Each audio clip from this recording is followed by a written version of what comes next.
Hey everyone, welcome to the channel. Before we get started, don't forget to like and subscribe. Also, drop a comment letting us know where you're watching from and what time it is there. That way, YouTube will keep showing you more stories like this. Now, let's begin. My name is Emily Carter, 21 years old, currently majoring in psychology at New York University. To cover my tuition and living expenses, I work part-time at a McDonald's in downtown Manhattan. My shifts usually last until the early morning, and I always have to walk a long way back to my small apartment in the Lower East Side.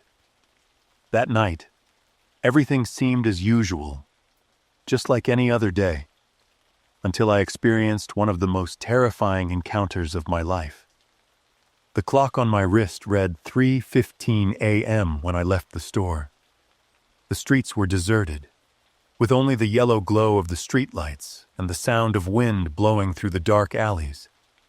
The fatigue from the long shift made me want to get home as quickly as possible.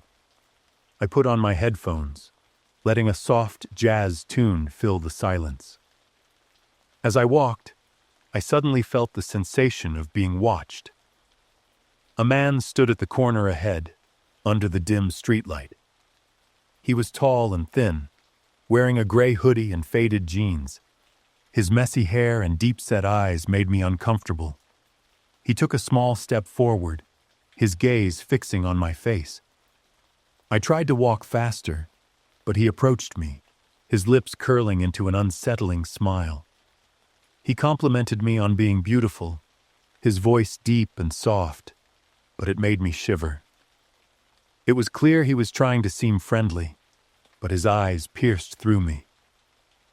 I made up a name, just wanting to end the conversation as quickly as possible.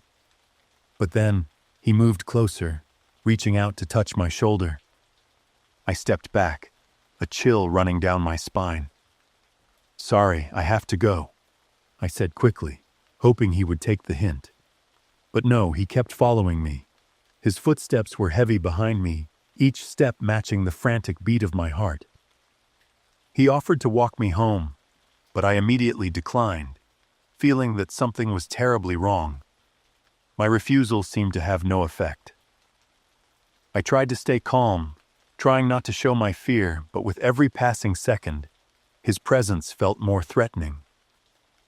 I glanced around, hoping to see someone or a car, but the street remained eerily quiet. I felt trapped between the darkness and this unwanted man's presence. As I neared my apartment building, I thought I was finally going to escape, but a horrifying thought crossed my mind. He could follow me inside. My building had no security, and the front door was often only locked temporarily. If he followed me in, there would be nothing stopping him from finding where I lived. He began pleading, his voice growing more desperate. I shook my head, standing in front of the door trying to stay calm, but I was drenched in sweat. I knew if I didn't act quickly, I might be in real danger. Just then, the building door suddenly opened. A neighbor, Mr. Johnson, had just returned from his night shift. Seizing the opportunity, I quickly slipped inside while he kept the door open. The man outside tried to follow, but I managed to slam the door shut just in time. The window glass separated me from his angry stare. I ran up to my apartment, my feet barely touching the ground. When the door finally locked behind me, I collapsed on the floor, shaking uncontrollably. My heart pounded in my chest, and I could feel the fear overtaking me. The light from the small room was not enough to chase away the darkness in my mind. The next morning, I started the day with a heavy heart. When I opened the door to my apartment, a stack of photos fell to the floor, startling me. I picked them up and was horrified to find a photo from a year ago, when I had just started working at McDonald's, with my hair dyed bright blue. The photos were taken from very close distances. A message was sent to my phone, making my body tremble as I read it. "I've always been watching you, Emily. Every night, I've been standing across the street, watching you from the window of the apartment across from yours, from the moment you start your shift until you come back. You never noticed me, but I've always been there. My throat tightened, and I couldn't breathe. The feeling of fear and helplessness overwhelmed me as I realized the man had been watching me for a long time, from a very close distance. After that terrifying night, I moved to a new apartment and changed my part-time job. I decided to change my routine, saving money to take a taxi after every shift, no matter what other expenses I had to cut. Still, the figure of that man haunted me in my dreams. Sometimes, I wonder what would have happened if Mr. Johnson hadn't happened to show up. The thought sends a chill down my spine. New York, the city that never sleeps, sometimes brings nights as haunting as this. I am Evelyn, 32 years old. A light drizzle was falling on the quiet streets of Portland, streaking water down the car windows. I pulled up my coat collar and hurried toward the office building. April was colder than usual this year, and the gloomy sky made it feel like something was off. The office was buzzing with laughter this morning. Everyone was pulling pranks on each other. Someone had stuck a note on my computer screen. Password changed. Good luck. I didn't even react. April Fools had never really been my thing. A big yellow envelope showed up on my desk. No name on it, but it definitely caught my attention. I opened it. Inside was a plain white sheet of paper with just one sentence. The game has just begun. I glanced around the office, confused. No one even looked my way, like they were all waiting for me to do something. I brushed it off, figuring it was just someone's dumb prank. That night, when I got home, there was a small black gift box sitting right by my door with a crimson ribbon. I picked it up, and a shiver ran down my spine. When I opened it, there was another piece of paper inside. Happy April Fools! I shivered again, and as soon as I folded the paper, I noticed a small photo at the bottom of the box. It was a picture of me from that morning, right after I stepped out of the coffee shop near my office. It was taken from a distance, but it was pretty clear someone had been following me. I carried this weird mix of confusion and discomfort, thinking the whole thing was just some creepy April Fool's joke. That night, a soft scratching sound outside my bedroom window jolted me awake. I sat up, heart racing, telling myself I was just imagining things, but I couldn't shake the feeling that someone was watching me. The next day, I left the office earlier than usual, just wanting to get home and take a break. As soon as I walked into the house and shut the door, there was a knock. I hesitated for a few seconds before opening it, and there was a big box sitting on the ground. Right away, this strong, nasty smell hit me, making me want to puke before I even opened the box. My heart was pounding. I kinda knew what I was imagining, but my curiosity wouldn't let me stop. My hands were shaking as I peeled off the tape, and the second the lid popped open, I instinctively stepped back. Inside was a pile of red, slimy flesh wrapped in some cloth. Pale white patches of skin were mixed with this gross, sticky liquid. Flies buzzed around the edges, and tiny maggots crawled all over the surface. My stomach turned, and I bolted to the bathroom to throw up everything. It took me forever to calm down, but I went back to the box. I had to get rid of that disgusting thing immediately. But then I stopped. There was a small piece of paper on the box, covered in dried blood. Remember me? I didn't remember. My mind was a total mess, completely confused. But someone out there remembered me clear as day. The cops showed up 10 minutes later.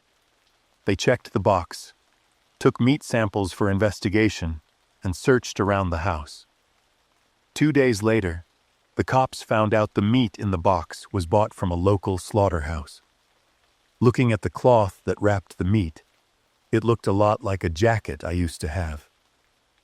My head was spinning, and I felt like I was losing it from this creepy prank. He had been so close to me. He snuck into my house, and there was a good chance he was still out there somewhere, without me even knowing. "Have you had any recent disagreements?" a cop asked me. My mind was all over the place as I tried to dig through my memories. A few faces popped up. A former co-worker who had acted out and was pretty hostile toward me before getting fired. Some weird guy I always saw at the coffee shop near my office. Every time I went, he'd be sitting in the corner like he was watching me. Who could be behind this messed up prank? The cops started investigating based on the list of suspects I gave them.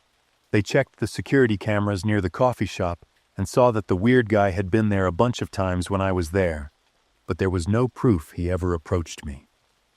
When they looked into him, he turned out to be just a regular delivery guy with no criminal record and no connection to what happened. Next up was my ex-co-worker who got fired, Mark. After digging into his past, the cops found out he had a record for harassing women. During the interrogation, Mark didn't deny hating me after getting fired, but swore he never planned any revenge. The cops checked Mark's recent calls and activity, but found nothing linking him to what was happening to me. That made them start thinking maybe someone else was behind all this. Someone with deeper, more dangerous motives. A week later, I was living with constant anxiety. One afternoon, I got a package in the mail, a USB. I plugged it into my laptop, and there it was, a video of me sleeping, with the camera slowly getting closer and closer. The steady breathing of whoever was holding the camera started blending with the sound of my own breathing while I slept. With every passing second, my body froze up more and more. At the end of the video, the camera turned toward the window, showing the reflection of a tall, familiar figure dressed in black. I held my breath, my hands shaking as I slammed my laptop shut. But before I could even process what was happening, my phone started ringing. It was an unknown number. I hesitated for a few seconds before picking up. "Hey, honey, fun little joke, huh?" His voice was deep, filled with amusement. My hand clenched around the phone. I thought of him, but there was no way. He was still supposed to be in jail. "Dominic, how is this even possible?" "The law only traps the weak. I'm back, and I've got all the time in the world to play with you." Hearing that cold, twisted laugh made every scar on my body sting. All those memories of my personal hell came rushing back. My baby with him ripped away from me by violence just before his due date. I took a deep breath, forcing down the panic rising in my chest. I had to keep him talking long enough. I swallowed hard, my eyes flicking to the corner of my laptop screen, the location tracking system the cops installed 2 days ago. The GPS was updating every second. He was so close. My hand shook as I tapped the table, a signal to the tracking team. Dominic's creepy voice echoed in my ear. "The back window.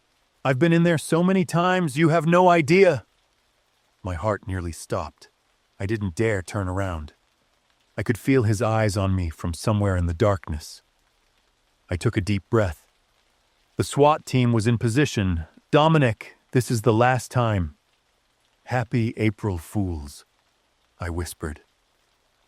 A loud bang came from the other end of the line, followed by shouting, the sound of a door being kicked down, and Dominic's panicked screams when he realized he was trapped.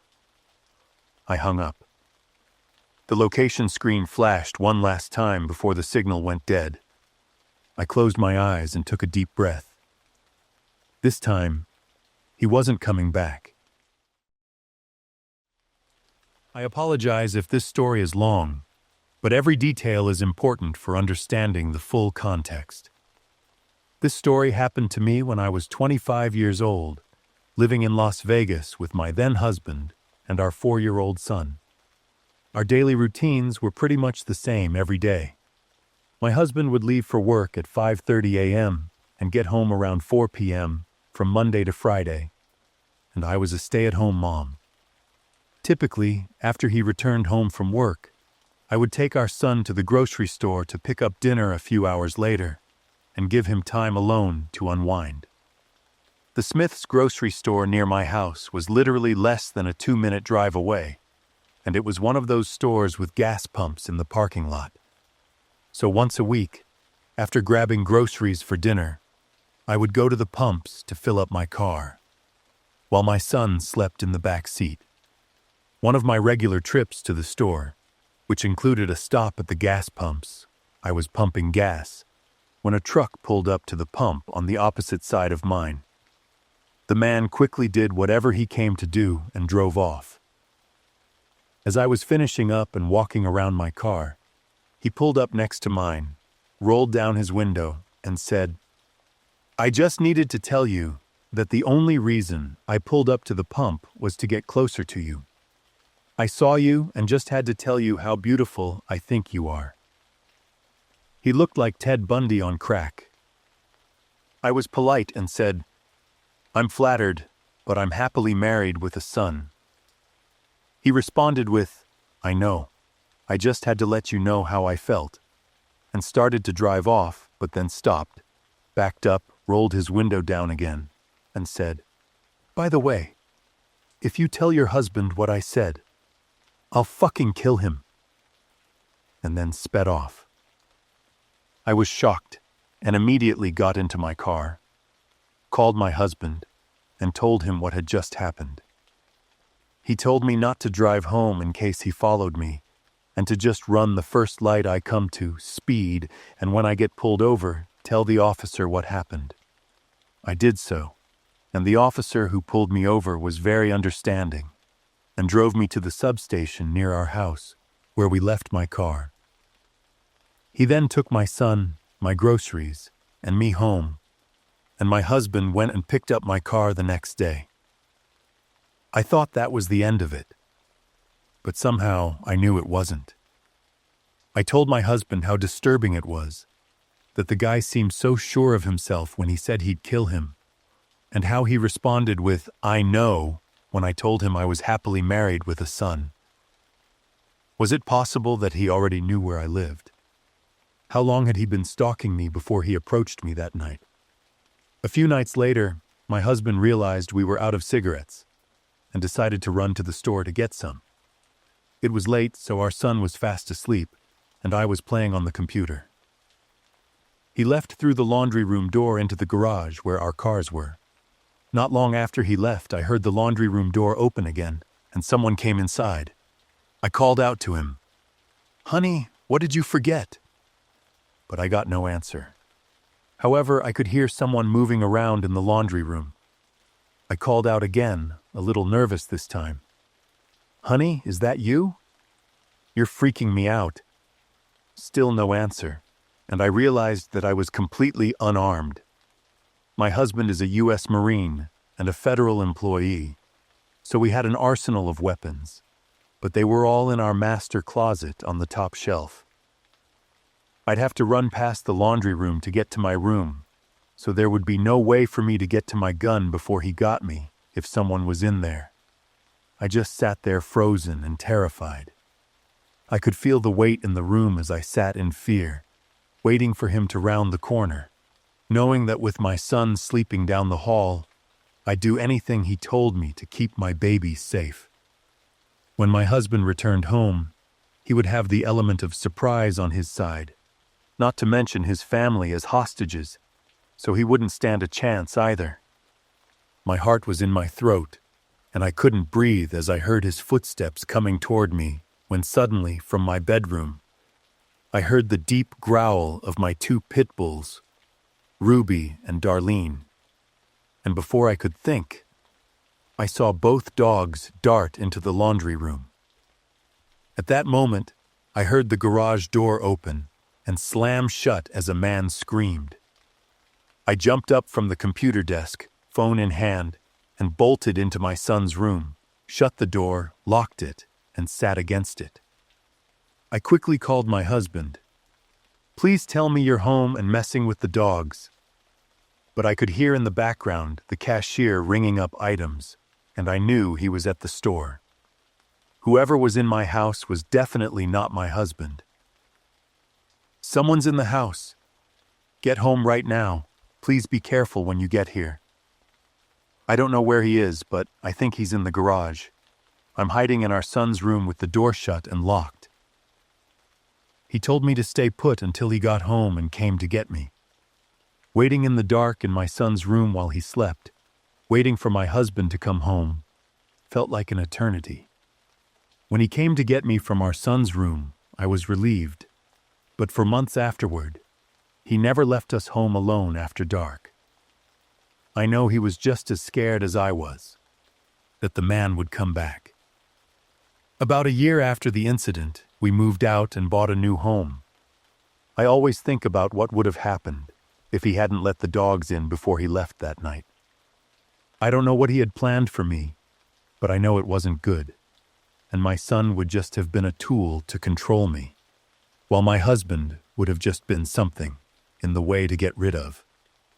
I have no doubt that Ruby and Darlene saved all our lives that night.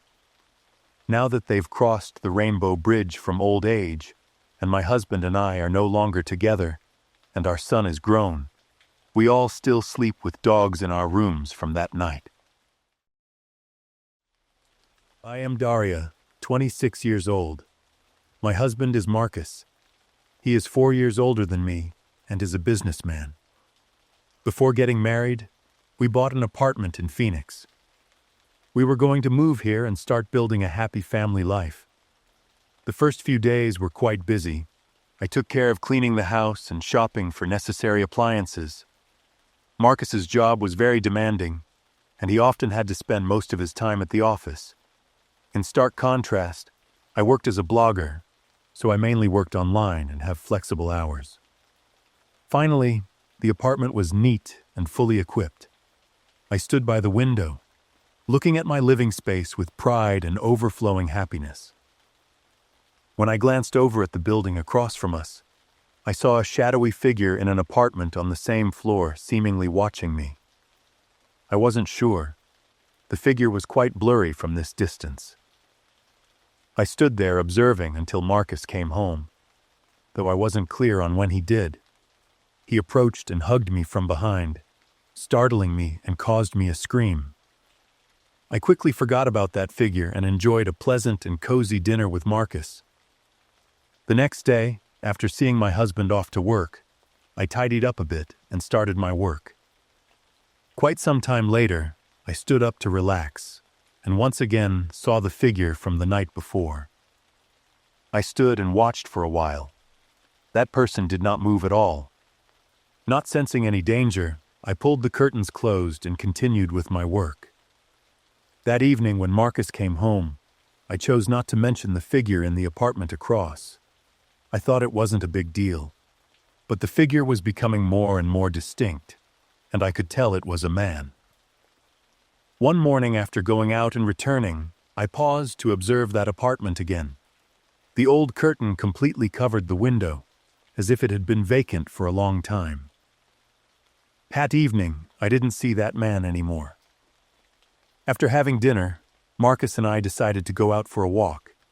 We returned home around 10 p.m. A crowd at the apartment across the street drew out our attention.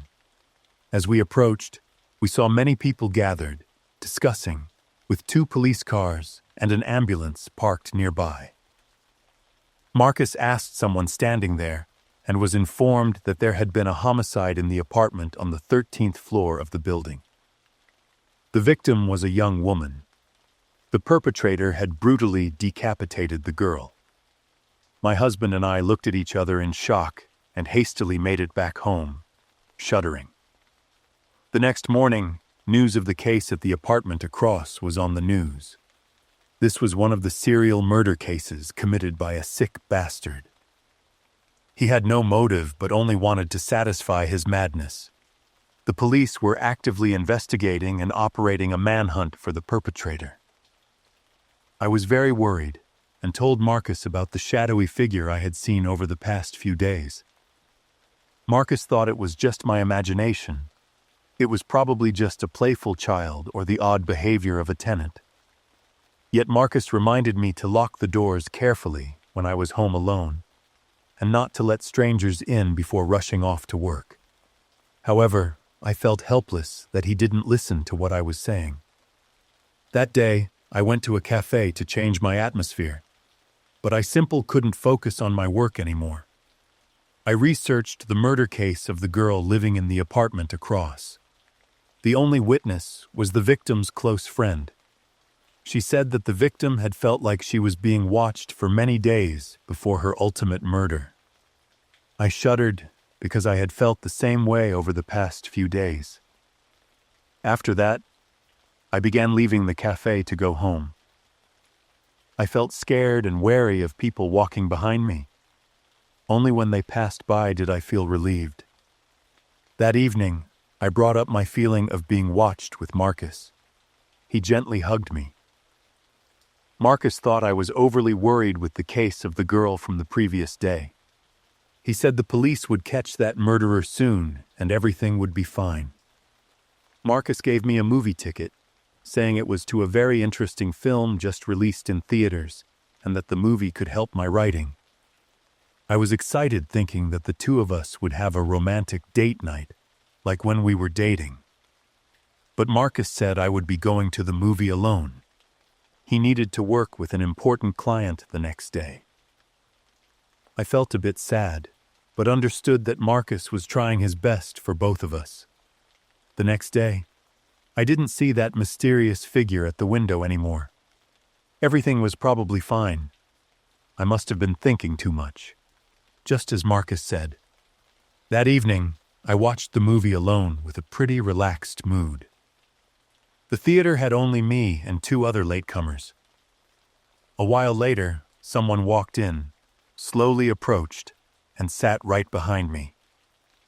Why choose to sit here when there were many empty seats? I trembled as I looked down and saw a shoe. It was a man. Judging by the shoe size, he seemed to be quite tall. I instantly felt a sense of fear. My heart raced, and I couldn't hear any sounds from the movie anymore. I stood up and quickly left. When I exited the theater and glanced back, that man was also leaving. I entered a nearby supermarket, where there were more people around that made me feel safer. I headed to the dry goods section, intending to buy ingredients for dinner. Just as I turned around, I saw that big man approaching. His gaze felt like it was burning through me. Hurriedly leaving my items at the supermarket, I rushed out to the street, catching a taxi home. I locked the door tight, pulled all the curtains, sat inside, and burst into tears. I felt anxious and frightened, but couldn't share it with anyone. After calming down, I picked up my phone to call Marcus, but I read his message saying he would be home late. I felt tired and bored, so I didn't have the mood to make dinner anymore. I ordered some fast food.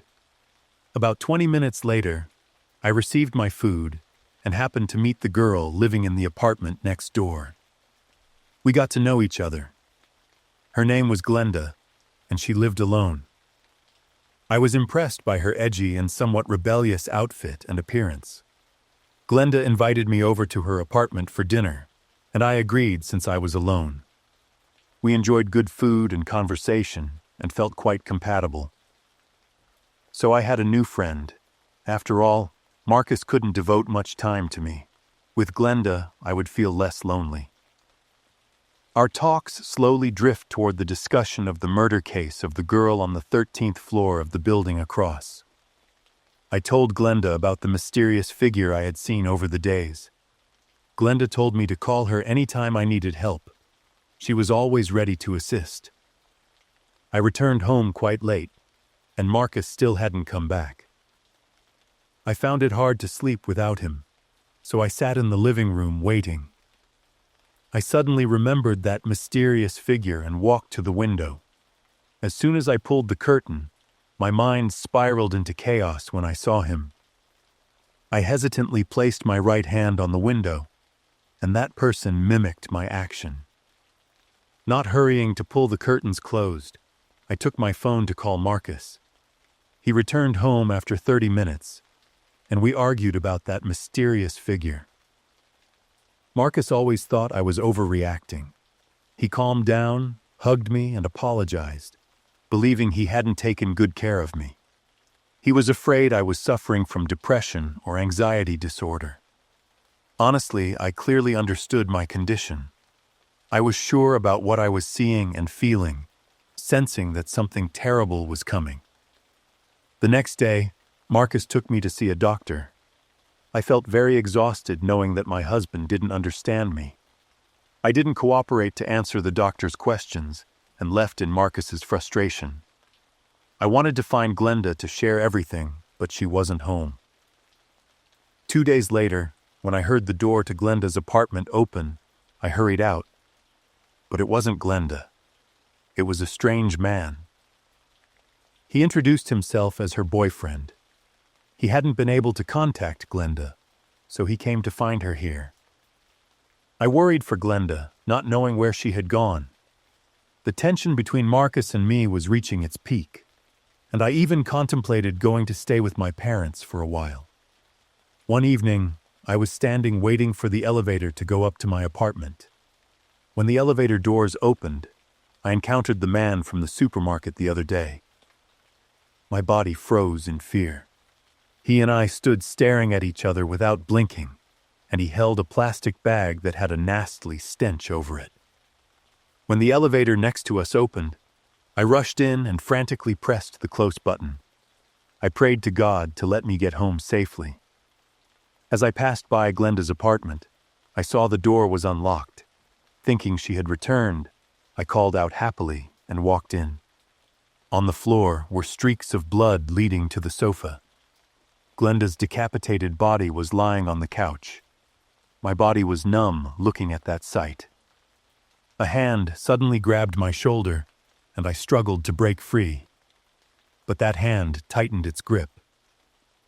Until I heard Marcus shout my name, I recognized him and quickly hugged him tightly, bursting into tears.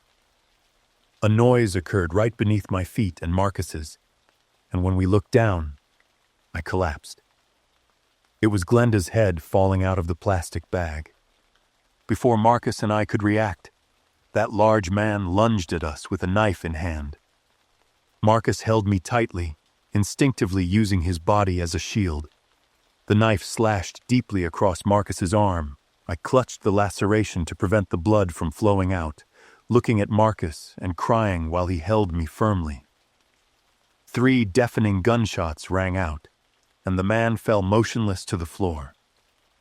The police rushed in, quickly taking us to the hospital. The horrific events came to an end from there. My husband and I were discharged from the hospital after 10 days. I had to undergo treatments for psychological and physical, while Marcus the wound on his arm. We sold that apartment and moved back to Marcus's hometown to start anew.